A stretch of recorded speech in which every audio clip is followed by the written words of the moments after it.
మాయగా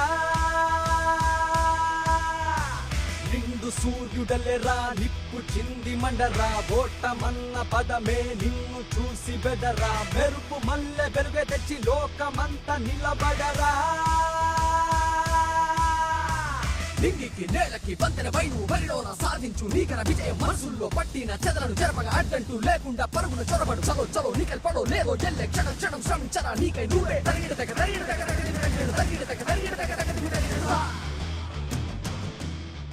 ఇది చెంగిస్ ఖాన్ యుద్ధ తంత్రం.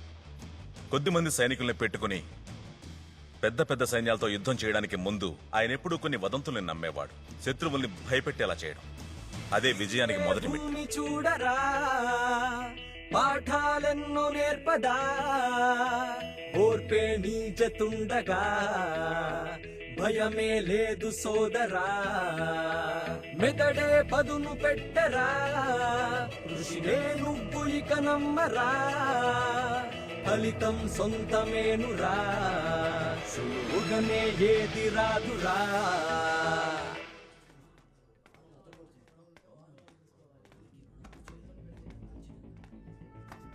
ఈయన మా ఊరాయనయ్యా. ఏం జరుగుతోంది మీ స్క్వాడ్లో? ఏంటి ఏ కుర్రాడు కూడా పరేడ్కి ప్రాక్టీస్ చేయడం లేదట? ఏమయ్యో చెప్పు అయ్యా. అయ్యా మేము ప్రాక్టీస్ చేస్తున్నామయ్యా. నైట్ బ్యారెక్స్ లో ప్రాక్టీస్ ని ముగిస్తున్నామయ్యా. మరెందుకు పిచ్చి పట్టిన వాళ్ళలాగా అటు ఇటు పరిగెడుతున్నారు? చెప్పు. మిమ్మల్ని అయోమయంలో పడేయడానికే ఆనంద్ అలా చేయమన్నాడయ్యా.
ఆనందని కొడుతున్నా రాయ్.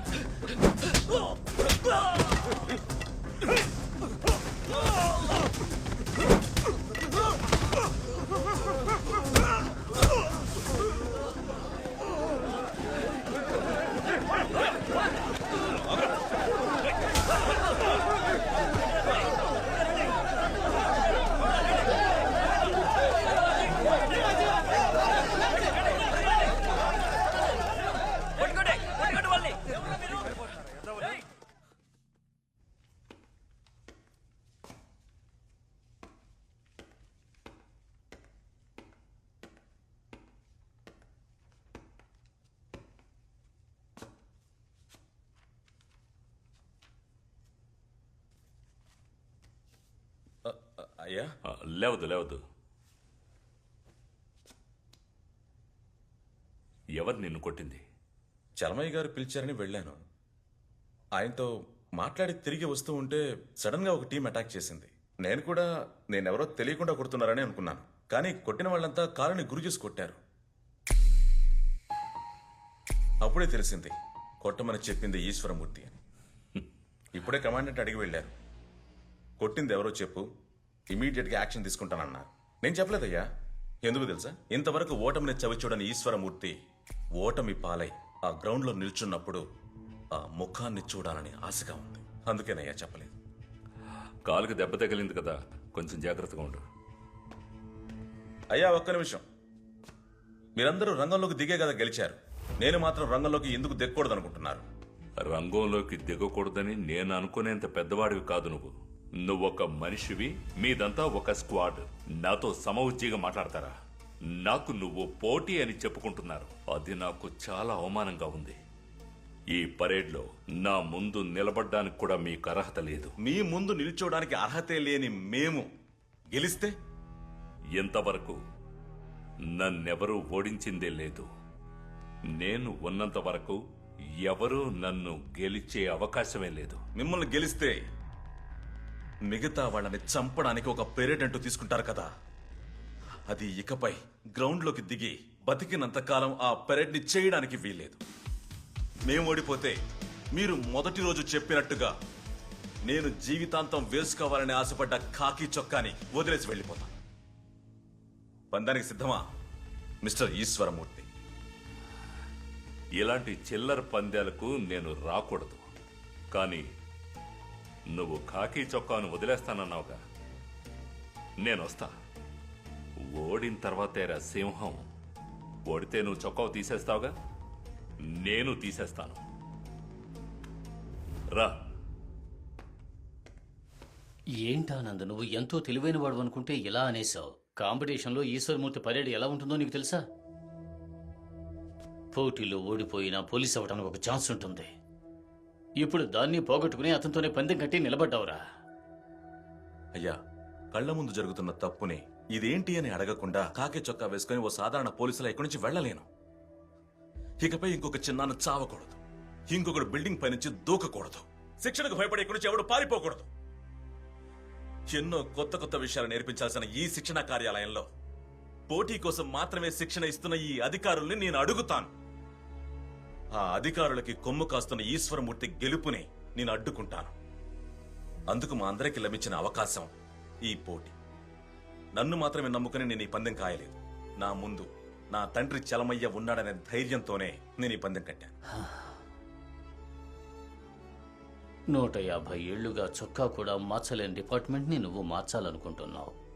అందులో నాకు నమ్మకం లేదు. ఎటువంటి పరిస్థితుల్లోనూ గ్రౌండ్లో పరేడు కాంపిటీషన్ అంటూ దిక్కూడదని వైరాగ్యంతో ఉన్నాను.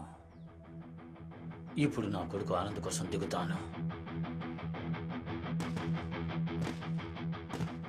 మీకందరికీ తెలుసు, పోలీసులో పరేడ్ అనేది టీం వర్కే. ఒక టీము ఎప్పుడూ ఒకే విధంగా ఆలోచించాలి, అదే విధంగా నడుచుకోవాలి. టీం వర్క్ లేకుండా ఎవరు కూడా గెలవలేరు. ఒక్కడు మార్చి ఆలోచించిన రంగంలో ప్రాణం పోవడం, పరేడ్లో వాటిని పాలవడం తథ్యం. మనల్ని గెలిపించడానికి చాలా మంది ఉన్నారు.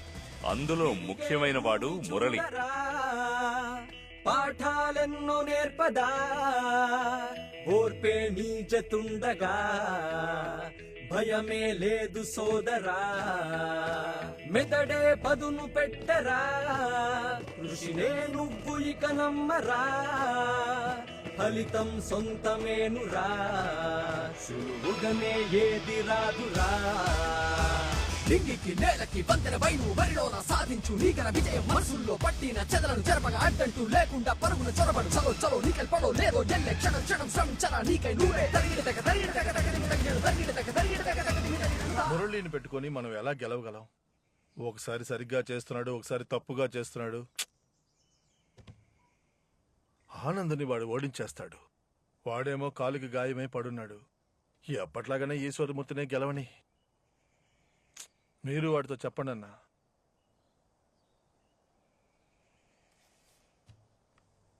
ఏమమ్మా, ఈశ్వరమూర్తిని ఎలా ఓడించాలో ఆలోచిస్తున్నారా? అవును మామా, ఈశ్వరమూర్తిని ఎలాగైనా గెలవాలి. మన చిన్నాన్ని పరిగెత్తించి చంపాడుగా. కానీ నన్ను పెట్టుకుని మీరెలా గెలుస్తారు? నేను ఆ రోజే వెళ్తానన్నాను. ఆనందేరా ఉండమని చెప్పాడు. ఈ రోజు నా వల్లే వాడు ఓడిపోతున్నాడు.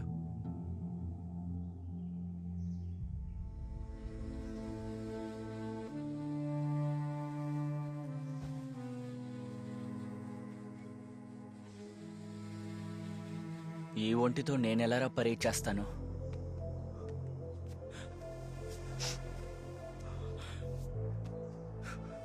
నేను లేకపోతే మీరు గెలుస్తారు కదా.